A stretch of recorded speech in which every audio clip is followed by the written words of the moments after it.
أشهد أن لا إله إلا الله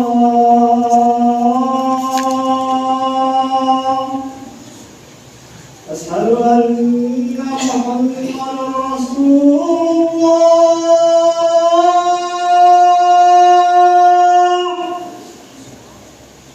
أشهد أن محمدا رسول الله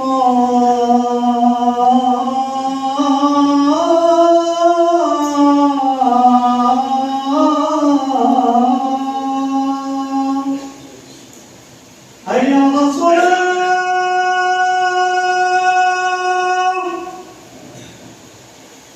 حي على الصلاة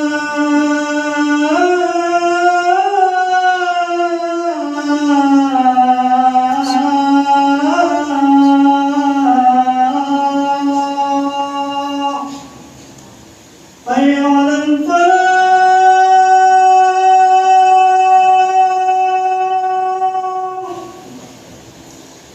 حي على الفلاح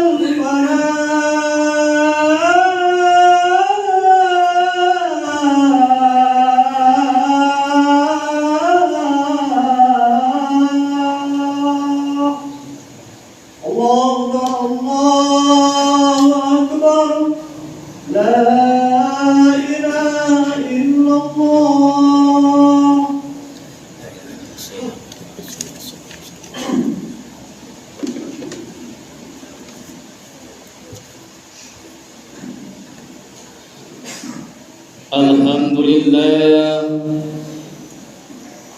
Alhamdulillah Rabbil Alamin Ahmaduhu subhanahu wa ashkuruhu wa atubu ilaik wa astaghfiruh wa ashhadu an la ilaha illallah wa ashhadu anna Muhammadan abduhu wa rasuluh da'a ila Allah ala al-basiratin fastajaba li da'watihi ar-rashidun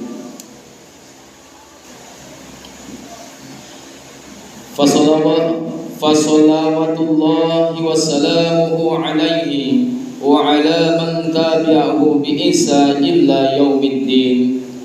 Qala Allah ta'ala fil Qur'anil azim ya ayyuhalladzina amanu ittaqullaha haqqa tuqatih wa la tamutunna illa wa antum muslimun. Para kaum muslimin, sidang Jumat yang dirahmati oleh Allah Subhanahu wa Ta'ala,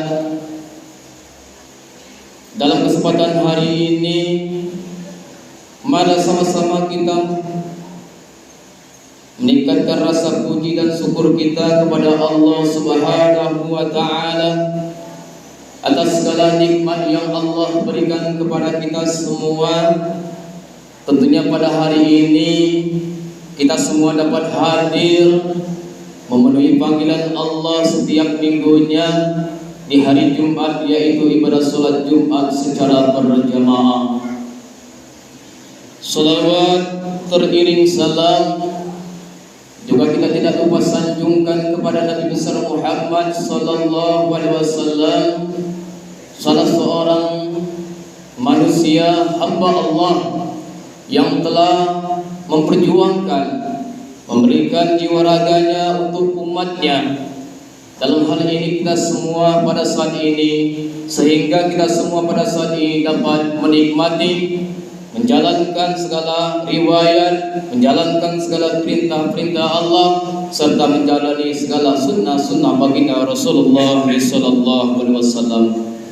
Para kaum muslimin, sidang Jumat yang dirahmati oleh Allah Subhanahu wa Ta'ala, adapun judul khutbah pada siang hari ini yaitu Allah Subhanahu wa Ta'ala pasti mengabulkan setiap doa-doa dari hambanya. Para kaum muslimin, sidang Jumat yang dirahmati oleh Allah Subhanahu wa Ta'ala, sebelum Al-Fakir menyampaikan dua khutbah pada siang hari ini, Al-Fakir mengajak pada diri Al-Fakir sendiri maupun mengajak kepada para jamaah sekalian, Mari sama-sama kita meningkatkan ketakwaan kita kepada Allah Subhanahu wa taala. Takwa yang benar-benar dapat kita lakukan, takwa yang benar-benar kita aplikasikan di dalam setiap harinya, yaitu menjalankan segala perintahnya serta menjauhi segala apa-apa yang telah dilarang oleh Allah, baik melalui Al-Quranul Karim maupun melalui hadis dan sunnah baginda Rasulullah SAW. Para hadirin sidang Jumat yang dirahmati oleh Allah Subhanahu wa taala, manusia adalah makhluk yang dhaif atau lemah, yang membutuhkan kekuatan di luar kekuatan yang dimilikinya, yaitu kekuatan ilahi yang kita kenal dengan doa. Dalam Al-Quran didapati 203 ayat yang menyebut kata doa, yang artinya bermacam-macam, seperti ibadah, memanggil, memohon dan memuji serta hal yang lainnya. Doa yang dimaksud di sini adalah menyuruh, memohon dan mengharap sesuatu dari Allah Subhanahu wa taala yang Maha Pencipta. Di dalam kehidupan manusia memerlukan landasan yang dapat menenteramkan jiwanya, atau tali yang dapat menjadi pegangannya. Landasan dan tali yang dimaksud itu ialah doa. Doa di samping itu dia merupakan salah satu konsekuensi dari makna syahadat, yaitu tidak ada yang dapat mengabulkan doa kecuali Allah Subhanahu wa taala.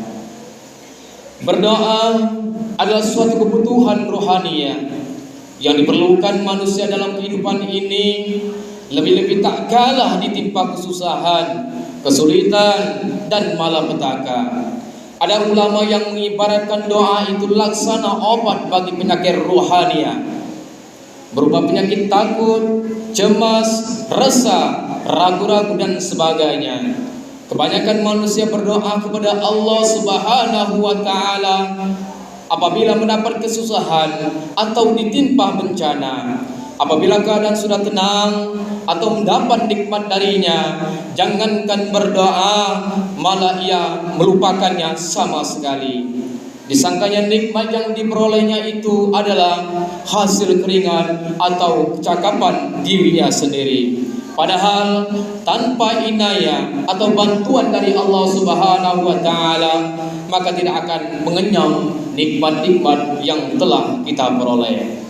Dalam Al-Quran, Quran Surat Al-Baqarah ayat 186 berbunyi, wa idza sa'alaka ibadi anni fa inni qarib ujibu da'watad da'i idza da'ani falyastajibu li wal yu'minu bila'allahum yarshudun. Dan apabila hamba-hambaku bertanya kepadamu tentang aku, maka jawablah bahwasanya aku adalah dekat. Aku mengabulkan permohonan orang yang berdoa apabila ia memohon kepada aku. Maka hendaklah mereka itu memenuhi segala perintahku, dan hendaklah mereka beriman kepada aku agar mereka selalu berada di dalam kebenaran. Quran Surat Al-Baqarah ayat 186. Pada ayat di atas, para kaum muslimin, Allah Subhanahu wa taala menjamin akan mengabulkan doa orang yang berdoa kepadanya dengan syarat beriman, dengan mengaplikasikan iman tersebut di dalam kehidupan sehari-hari, lalu memenuhi segala apa yang diperintahkan oleh Allah Subhanahu wa taala tanpa menunda-nundanya. Yang dimaksud dengan terkabulnya doa seseorang mukmin ada 3 kemungkinan, seperti yang diterangkan dalam riwayat bawah ini dari Abi Sa'id Al-Khudri. Sesungguhnya Nabi SAW bersabda, tidak seorang muslim pun yang berdoa dengan satu doa yang di dalam doanya itu tidak terdapat unsur dosa dan memutuskan kekerabatan, melainkan Allah Subhanahu wa taala akan memberinya dengan salah satu dari 3 kemungkinan ini. Yang pertama, mungkin akan dikabulkan doanya tersebut itu di dunia ini. Yang kedua, mungkin akan dikabulkan di doanya tersebut di akhirat nanti. Dan ketiga, mungkin dia akan terhindar dari kejelekan yang serupa.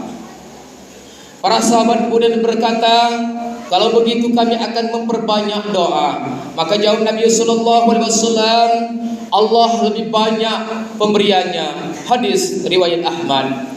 Hadirin para kaum muslimin sidang Jumat yang dimuliakan oleh Allah Subhanahu wa taala. Imam Al-Ghazali menuntut kita tentang cara memanjatkan doa dengan 10 macam adab. Yang pertama, hendaknya menunggu-nunggu dan meneliti waktu-waktu yang mulia untuk memanjatkan doa itu, seperti pada hari Arafah, bulan Ramadan, hari Jumat, dan di tengah malam. Yang kedua, hendaklah jangan menyia-nyiakan waktu-waktu dalam keadaan-keadaan yang dianggap mulia, seperti di saat berkecamuk peperangan, setelah sholat fardu, di antara azan dan iqamah. Yang ketiga, hendaklah seseorang yang berdoa itu dengan menghadap kiblat sambil mengangkat tangan. Yang keempat, hendaklah memperlahankan suaranya, yaitu di antara berbisik dan keras. Yang kelima, jangan memaksa-maksa diri untuk membuat sajak cara berpantun dalam berdoa itu. Yang keenam, hendaklah dalam berdoa itu disertai rasa rendah diri, khusyuk, penuh harapan dan keinginan serta takut. Yang ketujuh, supaya mempunyai ketetapan hati di dalam berdoa itu dan yakin bahwa pasti akan dikabulkan permohonannya. Oleh sebab itu, hendaklah besar pengharapannya bahwa doanya itu akan terkabul. Yang kedelapan, hendaklah bersungguh-sungguh atau memohonlah dengan sangat agar dikabulkan doanya itu. Untuk itu, baiklah diulang sampai 3 kali dan jangan ingin diperlambat terkabulnya itu. Yang kesembilan, mulailah berdoa itu dengan mengucapkan zikir kepada Allah Subhanahu wa taala lebih dahulu dan jangan tergesa-gesa mengutarakan apa yang menjadi permohonannya. Dan yang kesepuluh, mengerjakan adab batiniah, dan inilah yang merupakan pokok untuk dikabulkan. Caranya ialah dengan bertaubat, menghentikan kezaliman, benar-benar menghadapkan hati dan jiwa kepada Allah Subhanahu wa taala. Para kaum muslimin sidang Jumat yang dirahmati oleh Allah Subhanahu wa taala, segala keberhasilan manusia tidak lepas dari bantuan dari Allah Subhanahu wa taala. Usaha manusia yang optimal memang sangat dibutuhkan, tapi tanda doa dan pengharapan dari Allah Subhanahu wa taala menunjukkan kesombongan. Doa saja yang disanjungkan tanpa usaha juga tidak bermakna. Adapun keuntungan yang diperoleh manusia dengan memanjatkan doa, mengharapkan pertolongan dan rahmat dari Allah Subhanahu wa taala adalah: yang pertama, manusia sangat memerlukan sandaran yang dapat memberikan kekuatan kepada dirinya pada saat dia lemah, ketika segala kekuatan di luar dirinya tidak mampu lagi menopang dan menunjang dirinya. Pada saat itu, semacam ini tiada jalan bagi manusia untuk menenteramkan hati, menenangkan jiwa, dan menjernihkan pikirannya selain hanya mengadukan nasib dan keadaannya kepada Yang Maha Mutlak. Yang kedua, doa tidak semata-mata dimaksudkan untuk memohon pertolongan kepada Allah Subhanahu wa taala untuk melepaskan diri dari kesulitan dan penderitaan. Doa juga dimaksudkan sebagai sarana memohon kepada Allah Subhanahu wa taala untuk meningkatkan kualitas diri dan kemampuannya sehingga dapat melakukan segala tugas yang dipikulinya dengan baik dan menggembirakan dirinya.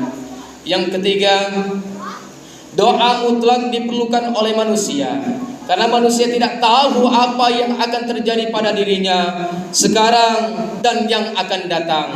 Padahal manusia selalu menginginkan keberhasilan dalam mencapai apa yang diinginkannya sekarang dan yang akan datang. untuk menangkal hal-hal yang tidak baik atau merugikan dirinya pada saat sekarang dan akan datang. Ia memerlukan adanya kekuatan di luar dirinya untuk menyelesaikan masalah-masalah itu. Semua itu hanya kepada Allah Subhanahu wa taala sebagai sang Khalik-Nya.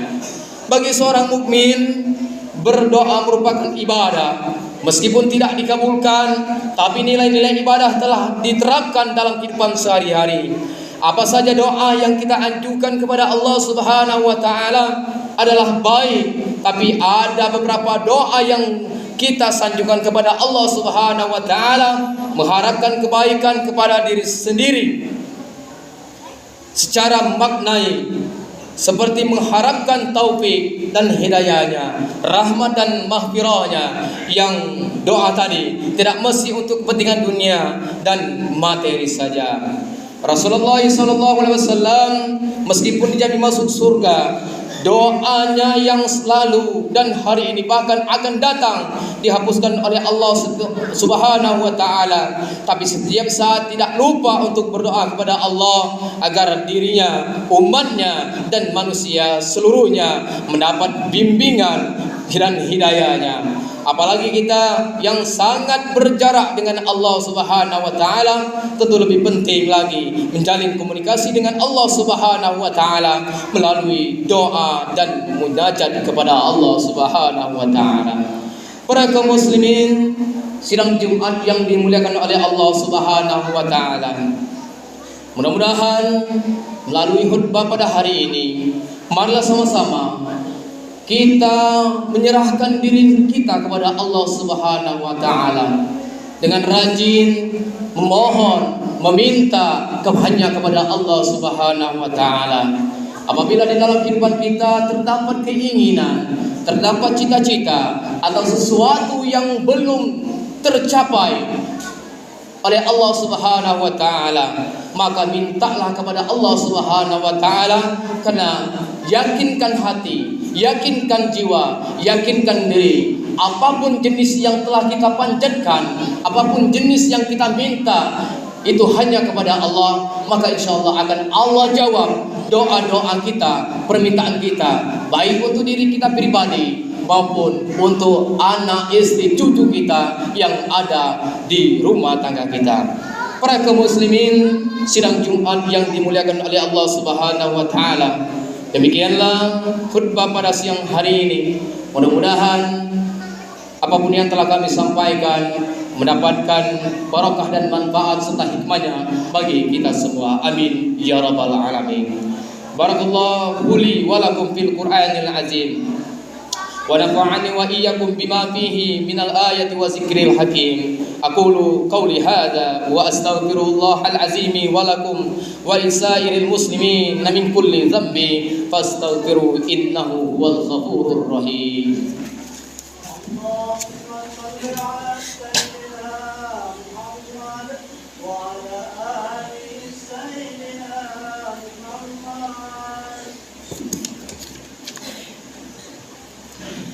Innal hamdalillah nahmaduhu wa nasta'inuhu wa nastaghfiruhu wa a'udzu billahi min shururil anfusina wa min sayyiati a'malina. May yahdihillahu fala mudilla lahu wa may yudlil fala hadiya lahu. Asyhadu an la ilaha illallah wahdahu la syarika lahu wa asyhadu anna Muhammadan 'abduhu wa rasuluh. Sallallahu ala nabiyyina Muhammadin wa ala alihi wa ashabihi wa salam tasliman katsiran. Summa a'lamu fa inna Allah amarakum bis salati was salami 'alal rasul. Faqala inna Allah wa malaikatahu yusalluna 'alan nabi ya ayyuhalladzina amanu sallu 'alaihi wa sallimu taslima. Allahumma shalli 'ala Muhammad wa 'ala ali Muhammad kama shallaita 'ala Ibrahim wa 'ala ali Ibrahim wa barik 'ala Muhammad wa 'ala ali Muhammad كما وباركت على إبراهيم وعلى آل إبراهيم إنك حميد مجيد اللهم اغفر للمسلمين والمسلمات والمؤمنين والمؤمنات الأحياء منهم والأموات إنك سميع قريب مجيب الدعوات اللهم أرنا الحق حقا وارزقنا اجتنابه وأرنا الباطل باطلا وارزقنا اجتنابه ربنا اغفر لنا ولإخواننا الذين سبقونا بالإيمان ولا تجعل في قلوبنا حيلا للذين آمنوا ربنا إنك رؤوف رحيم ربنا آتنا في الدنيا حسنة وفي الآخرة حسنة وقنا عذاب النار عباد الله إن الله يأمر بالعدل والإحسان وإيتاء ذي القربى وينهى عن الفحشاء والمنكر والبغي يعظكم لعلكم تذكرون ولذكر الله أكبر.